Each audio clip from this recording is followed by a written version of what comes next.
Hello, and welcome to everyone tuning in to our ongoing interview series, Foreign Correspondents Talk. I'm Kate Nakamura, and I'm a news associate for the Association of Foreign Press Correspondents USA. Joining us today is Arjen van der Horst, a foreign correspondent for NOS, the largest news organization in the Netherlands. Arjen's career has taken him from Amsterdam to the UK and Ireland and to the US, where he reported from DC from 2014 to 2021. Arjen's reporting spans from television to radio and weekly newsletters covering the Trump era. Welcome, and thank you so much for joining us today. Well, many thanks for having me. So I just want to start off. What was your journey like in the U.S.? Why did your agency send you over in 2014? So we have a rotating correspondentship for our news organization. So we usually have like 5 to 7 years. There was a vacancy at the time. Was correspondent in London. Of course, Washington D.C. is like the summit for all foreign correspondents. So when it came up, I applied for the job, and I was very lucky to get it. But yeah,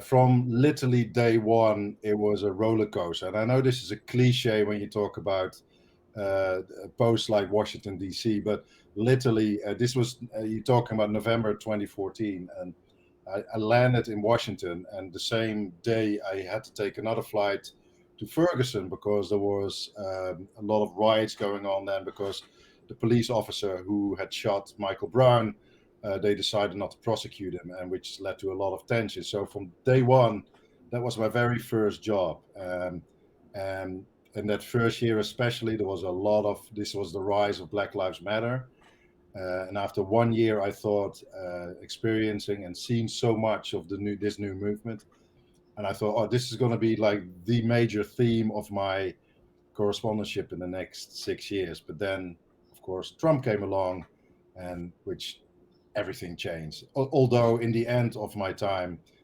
Black Lives Matter came back with a vengeance, obviously, after what happened to George Floyd. So everything seemed to come together in the last year of my correspondentship. But I've never experienced such a crazy, busy, exhilarating, sometimes depressing, all emotions together. Such a extraordinary time it was when I was there. And what was the most difficult part of covering the Trump administration? I think what, especially after about a year, was to separate the noise from what was really going on. I think, especially the first few months, everything was so new about this president, the way he governed, the way he communicated. So everything was like news almost. So, especially in the beginning, every Trump tweet was news, because he said something outrageous. I'm going to close the southern border, and then everybody, whoa, Yeah. let's report on this. And I think what we had to try to find a way to cut through the noise.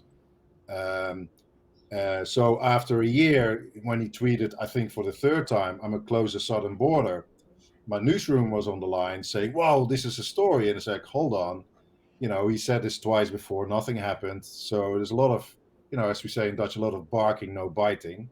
Hmm. Just let's wait and see. But I think there was still an urge, to cover all this stuff, and at times I think it was a bit too much the way we covered Trump. And the downside to it was next to my desk in Washington D.C. was this ever-growing list of stories which were not Trump related, but which I thought were very important to do, and we just never had time to do it. It took some stories which were high on my bucket list. It took me years before I actually did that particular story. So Trump sucked up all the oxygen for journalists, and you can understand why, because it was such an unusual president, but also it meant we needed more people to cover all the stories, because there was definitely other stories around that were not Trump related that were very important as well. What kind of stories kind of took the sideline there?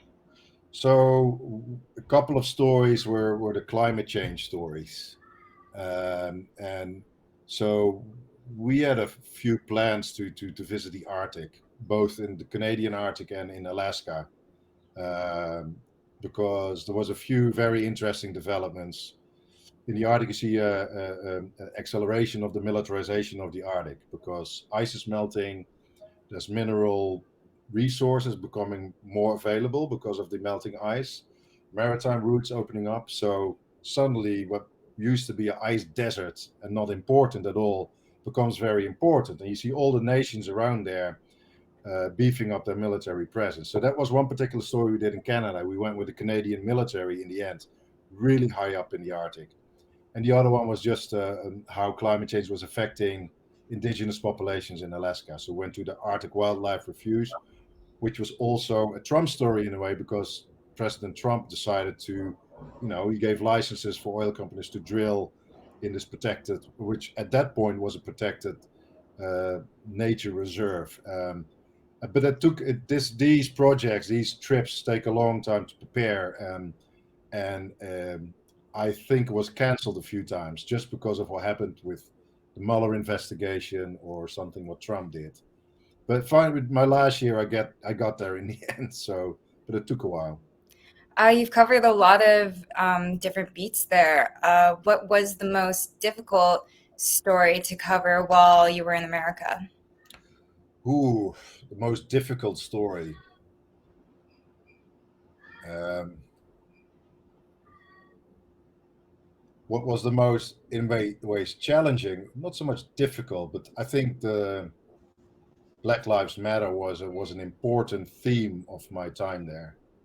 Um, and I think it's difficult or challenging from being a white man yourself that you don't know what it is like to be the subject of racism or structural racism in a country that's drenched in it. Um, so it takes way more effort, to understand how it is different for an African American man, for instance, to walk over a street, which seems like a very simple thing, but there's different rules for people like that because things like that exist. And I think that was very, you needed to understand this to be able to do reporting in a balanced and good way, I think. Um, but we had wonderful guides who would explain this to us, and wonderful authors in America like Ta-Nehisi Coates was a very important guide to me with his books and his writing in the Atlantic, for instance. So that helped me to a great extent. But this is typically a subject where you need to educate yourself a lot about. Um, what were some of your audience reactions to your coverage? So a lot of it is astonishment, and that has to do with Trump, and that has nothing to do with my coverage in particular, but by the things the president was doing. Um, I think there was a huge interest in anything Trump related from a Dutch audience.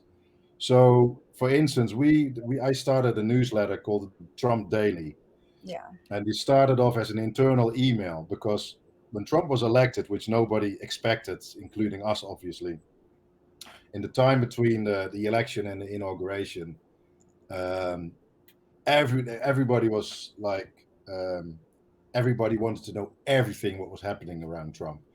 And again, there was a lot of noise in it. And there's a 6 times hour time difference between our newsroom and our bureau in Washington. So when we would wake up in the morning, our newsroom would have had like almost a full day, and they have plans and ideas what they want to cover from Trump. And so you wake up, the first thing, your mailbox is full with requests, and a lot of it was noise again. And this was very distracting because we were already exhausted after 1 year of election coverage. And normally the time between election and inauguration is the time to recharge your batteries and then restart again. There's no time for a break at all. um, so what I decided to do is like to send before midnight an email to our newsroom. This is coming up tomorrow. This is important. You can ignore this, to guide the decisions a little bit. Because it was an internal email, I sometimes wrote it tongue in cheek, quite lighthearted. And then one of my editors in chief said, "Why don't we make this into a daily newsletter?" And I wasn't sure. It's like, are really people really interested in this? Is this something people want? Um, and So what are you going to do? Because I only intended to do it until inauguration. If you want to do it, maybe you have to do the first 100 days. So we decided just to try it out. And instantly, within weeks, it became the biggest newsletter in the Netherlands. So we were completely surprised by that. And then after 100 days, because it was exhausting to write a newsletter every weekday, um, so I originally intended to stop after 100 days, but then I got a deluge of emails from our audience saying, "Can you please continue?" So we changed it into a Trump Weekly, Hmm. which I continued till the very end of Trump's first term. But You yeah, it showed there was a huge interest from a Dutch audience. Yeah, I expect from a lot of audiences around the world. It was kind of like watching a reality show in America for the past 4 years. Yeah, yeah, it was sometimes, and he is, he made his fame in reality TV, and he Yeah, treated the presidency like reality TV sometimes. I yeah, remember when Gorsuch, before he was nominated as the the successor to Scalia in the Supreme Court, uh, Trump was toying with a couple of names, and then I remember very well that that was in the first few months. He literally said, he said a few people on their way to Washington D.C. tomorrow, the final. We make a decision. It was like he was doing The Apprentice, and it was just weird. But yeah, I think that made it also intriguing for a lot of people to follow. You participated in a New Yorker short documentary about foreign correspondents in the US, in which you mentioned the most recent presidential election, of course. Um, a lot of foreign correspondents have described experiencing this kind of sigh of relief after Biden was elected, but also this kind of fall from the adrenaline high that Trump gave. You're back in the UK or back in Ireland now, that the Trump era has ended. Although it has been this big sigh of relief for journalists to have Trump out, do you think the need for US correspondents is dropping because of this change in administration? Yeah, Biden is boring compared to Trump, obviously. Yeah, Um, but the Trump story is not over. I think Trump, the Republican Party, is still in the grips of Trump. Um, so yeah, for me personally, because I left after the election, although I did come back for the inauguration after the storming of the Capitol, but yeah, I expected to have withdrawal symptoms and can't let it go, but it was fairly easy to make that switch, and I think it was a um, nice, not to be sucked up by work 100%.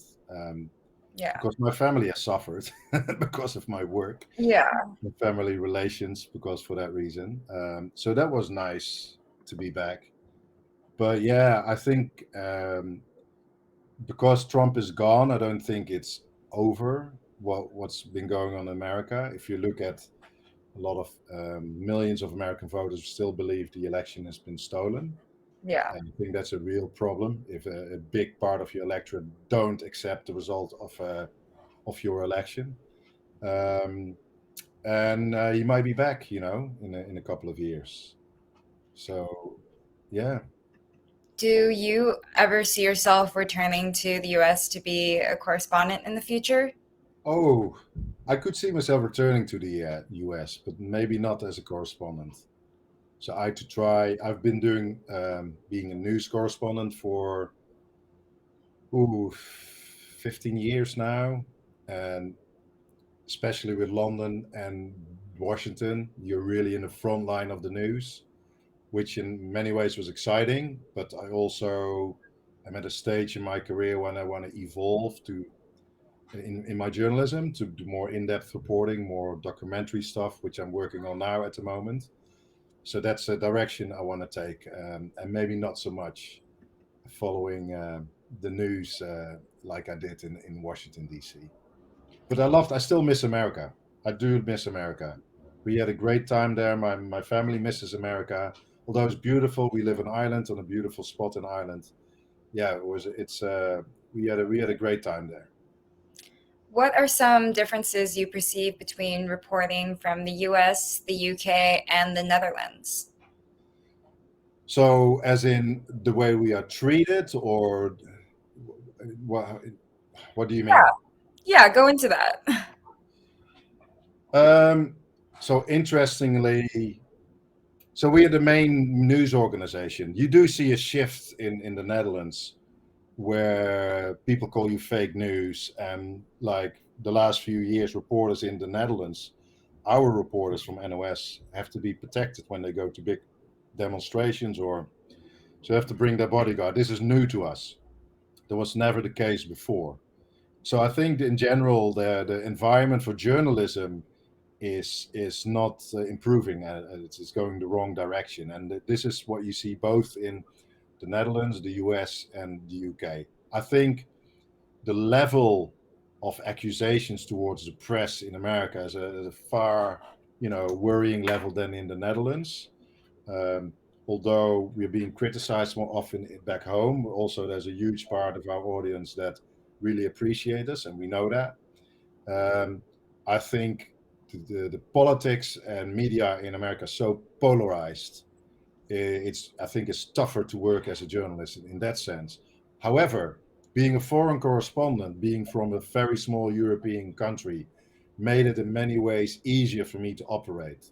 Hmm. So, for instance, if you go to a Trump rally and you would say you're from CNN, it will be probably hard to get people to speak in front of a camera, or people might shout at you, or even spit or swear, or things like that.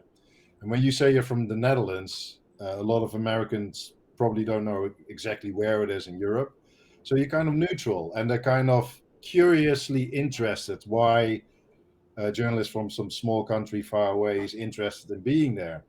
And I think it helped us in opening up people. So where uh, we went to, like, we covered the militias in Kenosha when it all went wrong. And when we approached these militia, the first thing they asked, which side are you on? They asked. So literally, are you supporting us or not? And we say, well, we don't support anyone. We're from Europe. And then they kind of, you see them think for a few seconds. Okay. And then we could follow them the whole evening. And I think it would be very different if I had been an American journalist. Um, that type of level of distrust is still on a lower level in both the UK and in the Netherlands, although it's also on the rise as well. What do you believe your role or the role of a foreign correspondent in America is? To explain what's happening and to explain why things are happening.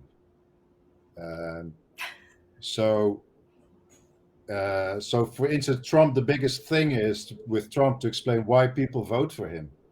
Um, and you if you look at the reactions from your audience, you see a lot of people tend to think in stereotypes, and they think Trump supporters are all crazy or all like the same. What I found that when I was traveling through the US, the Trump supporter for me never really existed. There was a lot of people with different backgrounds with a variety of reasons why they voted for the president, and I thought it was a very important mission for me to explain why they would vote for him. And a lot of the Trump supporters I met, there was a lot of things I didn't like about him, especially his tweeting and how vulgar he could be at times. And he was always looking for a fight. But also, there's this deep feeling, which I noticed with many people, that there was someone they felt spoke their language and was fighting for them. And that's a very powerful sentiment. And I think that was an important mission for us to explain, why this is happening. And then, of course, also the social and economic backgrounds, why people are angry, why people don't trust Washington, D.C. anymore, because they live in an economy where, it's becoming more unequal, where the rich are getting richer and the poor are getting poorer, where the wage gaps are getting bigger. There's whole huge swaths of America that have not benefited from globalization, or they've seen wages decrease and jobs disappear. Um, and this fuels the whole anger and the sentiment, and it fuels why a lot of people voted for President Trump. So you were assigned here before he was even elected. What were your initial feelings when you were assigned to the U.S., and how did you feel about leaving? So when I went there, I thought I could. I like countries with a lot of problems because there's problems means challenges, and that means a lot of interesting reporting, and America has a lot of them. Um, and I would never consider, like, I know some of my colleagues are really, they did American studies, and they really are, they love America. And um, I came from a different background in that sense, and I never thought I would love America, because I think when you see, and I still believe that a lot of things are wrong in the United States. And like I said in that New Yorker documentary, like when you talk about American exceptionalism, that's just a myth, or like you're exceptional in being very bad at many things. And at the same time, it was intriguing, and I think, to what I really liked about the country, especially when traveling, how welcoming Americans in general are, the natural beauty of the country. It was, see, my love for being a foreign correspondent is purely driven from my love for traveling.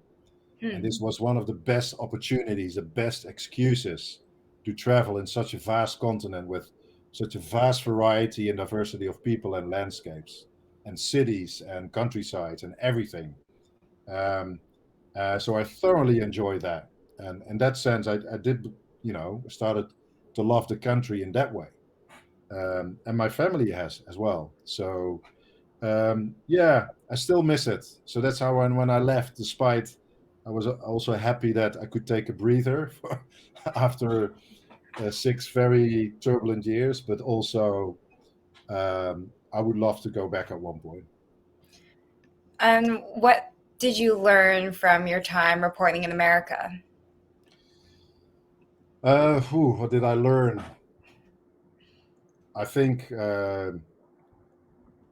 one of the biggest realizations was, so I've always had a huge interest in anything that has to do with climate change, because I think it's one of the biggest long-term threats to our planet. And the interesting thing about me being in America is this: it coincided with a development that climate change. We've been talking about climate change for decades now, but that it has not become an abstract phenomenon anymore. Now we have entered a decade where we start feeling the real-time impact of climate change. And then, how many wildfires I've covered.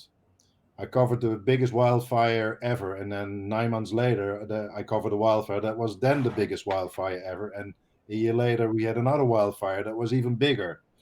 Um, and some of these events, you can't automatically tie to climate change, but the trends are clear. Like in the west of America, it's getting drier and hotter, and there's more wildfires. The wildfire season is 12 months a year now instead of the 6, 7 months it used to be. When I went to I think the most dramatic impact it had on me was when I was visiting the Arctic National Wildlife Refuge, this huge natural reserve in the northern slope of Alaska, where there's a small tribe living there called the Gwich'in. And they live off nature, they hunt and they gather.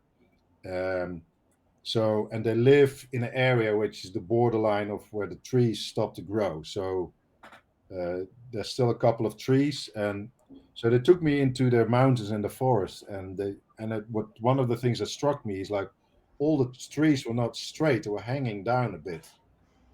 And I asked them, was like, what is this? Is this normal? It's like, well, that's the permafrost is melting. It used to be rock hard for 9 feet, and now there's 9 feet of, mud. So these trees are sinking, and the lakes are drying up because of that, because the water sinks into the bottom as well. So they experience massive changes in their environment, and they have to adapt in their lifestyle because of actions of people tens of thousands of miles away from them. So this is not caused by them, but I think more than anyone else on the planet, they feel the impact of climate change, Hmm. and it's literally threatening their lifestyle because of things we do here and in America and all around the world. And I think then it really comes home, that this is not an abstract phenomenon. This is really impacting people in a very dramatic sense. And this is probably just the beginning of it. And it's already very dramatic. And it Yeah. made a huge impression on me. Yeah. Um, you covered specifics in American politics, including the flip flopping of rural Wisconsin. How were stories like this chosen, and what do you perceive as the value in a foreign audience learning these things about American politics? So I think this is one of the importance of the story is this is part of a dramatic shift in the political landscape in America. You know, Mhm. so we see a shift that rural America is definitely crossing over to Republican Party. White working class does the same. Ex-urban areas where the cities and the suburbs moving towards the Democrats. Now, these were processes that were already happening, but Yeah. it accelerated under Trump. And like you could see a huge, when we were visited Wisconsin, you see this happening. You're in a city like Minneapolis, and everything is blue. And then you drive a few miles outside the city into you know, rural America, and everything is Republican and Trump. And it used to be way more mixed, but the dividing lines are very sharp. And nowhere, because Wisconsin was such it decided the election in 2016, and that was a reason for us to go back. And I think this whole area was interesting anyway. If you look at that area around Wisconsin, Minnesota, Iowa, along the Mississippi, basically, there's a stretch of 300 miles with 50 counties, and those were 50 counties that voted all Obama in 2012 and 2008, and all flipped to Trump. Uh, so that was quite a dramatic change, and that included that area in Wisconsin as well. So it was very interesting for us to see. So why is this shifting? What's happening? Um, and I think it's a feature of the shifts, the deep shifts in the American political landscape. Is this hmm, are these political complexities in America like very relevant to your Dutch audience? Yeah, that's a good question. We think um, it's a very good question because uh, when we cover American elections, and then on election night, we're covering what's happening in Orange County in California, and is it really important to go into such detail where we live next door Germany, which is probably, our biggest and most important neighbor, and the most influential for our economy. They say when Germany sneezes, Holland has a flu. So, and then they are a federal country as well. They have 16 states. We never cover any state election, or we have no idea who's governing these states. Well, some of these states are as big as my own country, and they border us, and they're very important. And we never cover our neighbor in the same detail as we do with America. So this is the eternal debate we always have in the newsroom. We're doing it too much. We go into too much detail. We zoom in too much. Is our audience really interested? And we do get complaints from our audience who say, I do have to need every single detail. I cover the state elections in Virginia. Is that something they need to know? And I think there's a truth in both, that we do sometimes too much, and should maybe sometimes take a step back. At the same time, there's way more interest from our audience into everything American than in what's happening in Germany. Let's be honest. So, you know, you always have to compete. There's competing interests in this sense. Hmm. What work are you most proud of in either America or Europe? Um, yeah, there's a couple of stories. So the proudest I'm the in-depth reporting. We did a big piece on Black Lives Matter in 2015, Mhm. because Black Lives Matter was, we tried to compare with the civil rights movement in the 60s, but in many ways it was different because it was leaderless.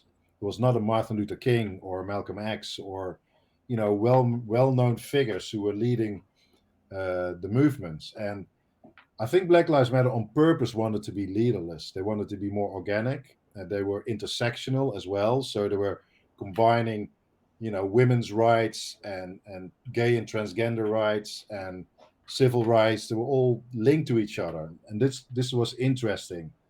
But we did made an attempt, and this is one of the stories I'm most proud of people who were active in the movement, and we followed them for a couple of days. One in St. Louis, Ferguson, and one in Baltimore.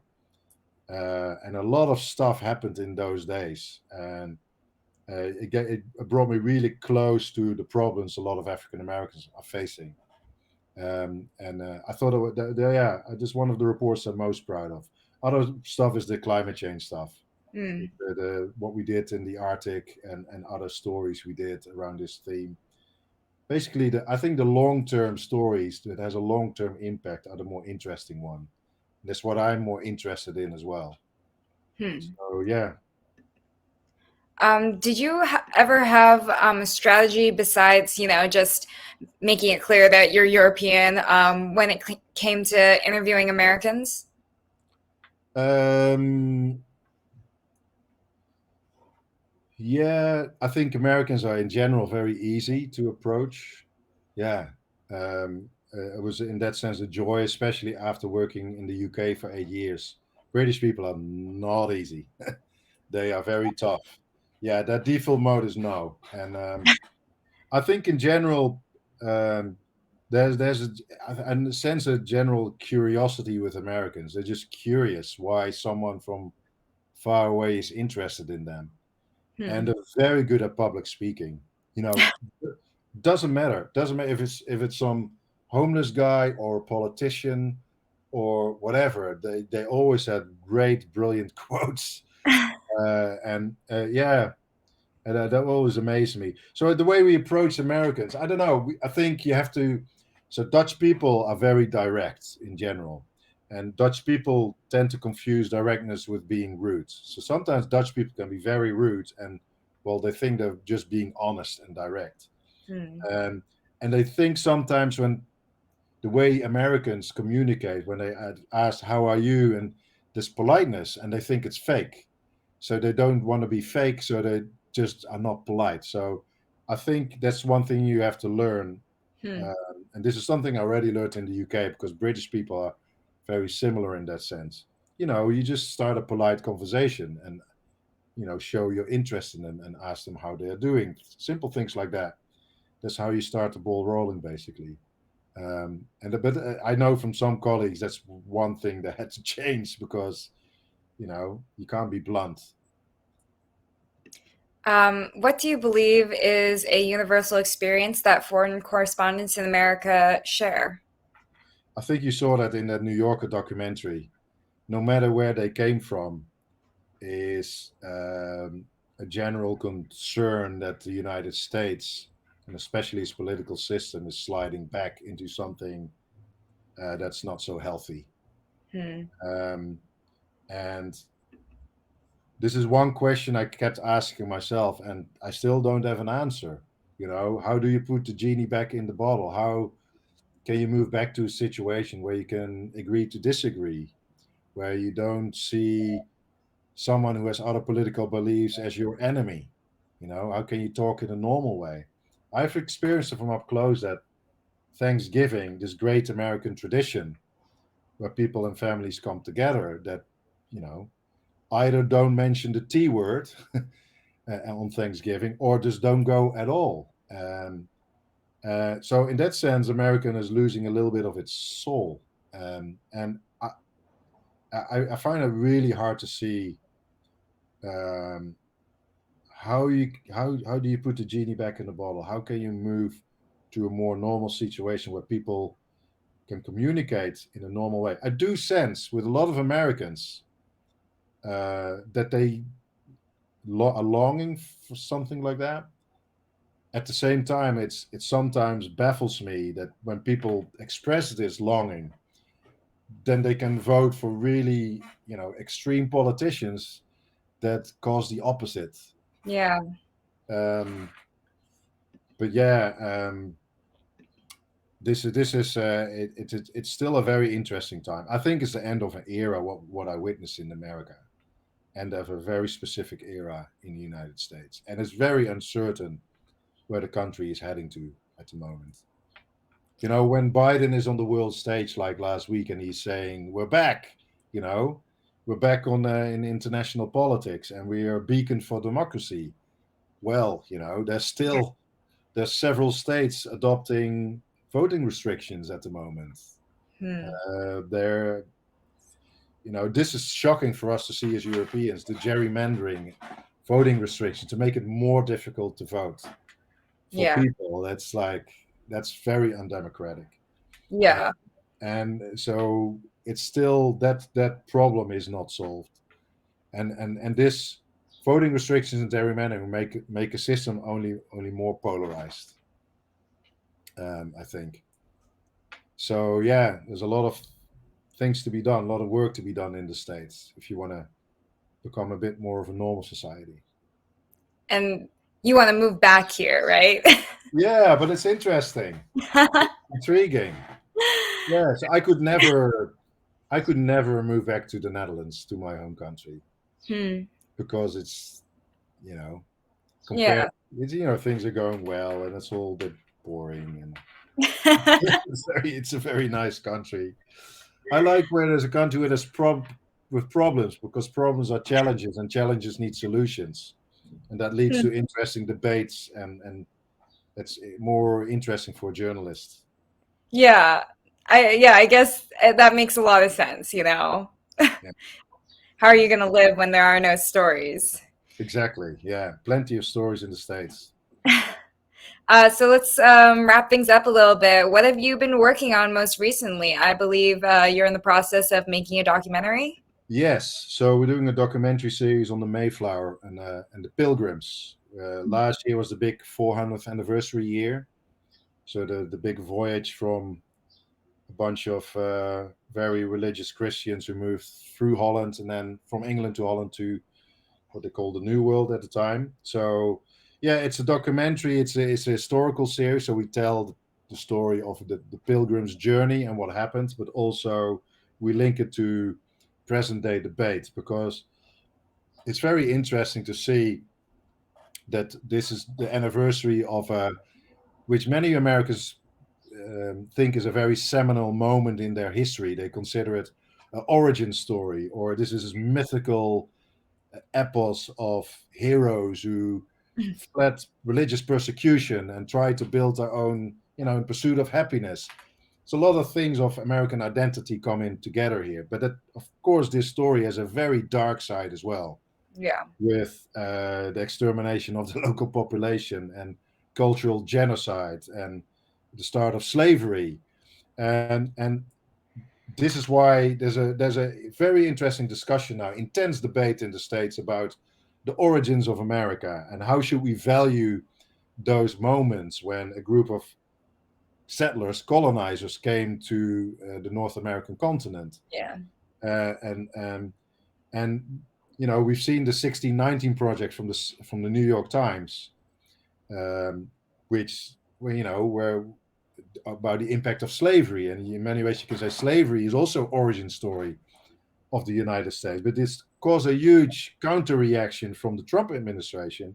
They started the 7076 project. So there's battling versions of the one single history you share. Yeah. Um, so we can link this pilgrim story to the present day debate, because if you look at Thanksgiving, for instance, the days and the years when school children, and maybe you've done it yourself even, did a school pageant where they dressed up as Indians and as pilgrims. A lot of schools don't do that anymore, because they are becoming more aware of, the complete history and all its bad sides and good sides as well. And this is, there's a lot of debate about it, and that's always interesting for journalists like us. And that's what big part of the documentary series is about. Not also about what happened in the past 400 years ago, but also, how do we relate? Why do Americans relate to this story? Why is it still important for many Americans? But does it gel with a country where within a few decades, uh, white American Europeans, they are a minority? Yeah. Uh, the origins of the country keep changing themselves. Do you have a release date for that yet? So that's beginning of next year. We're going to film in this September and October, and then it's being broadcast in the beginning of next year in Dutch public television. Great. Do you have any other projects you'd like to promote? Where can people find your work? No, I'm very busy with this particular project. So yeah, I'm working on a few other ideas for a documentary series, but yeah, at the moment that's taking a bit of a backseat because this project is taking up all my energy at the moment. And where can people find the rest of your work? So I still have uh, on Instagram and Twitter. Is where you'd find me the most probably. Great. Thank you so much for taking the time to join us at the Association of Foreign Press Correspondents, and thank you to everyone who watched. You can find more at foreignpress.org or at Foreign Press USA on Instagram, and tune in next week for more of our ongoing interview series. Thank you so much, Arjen. Thank you so much. Thanks for having me. Have a Of nice course. day. You too. All right.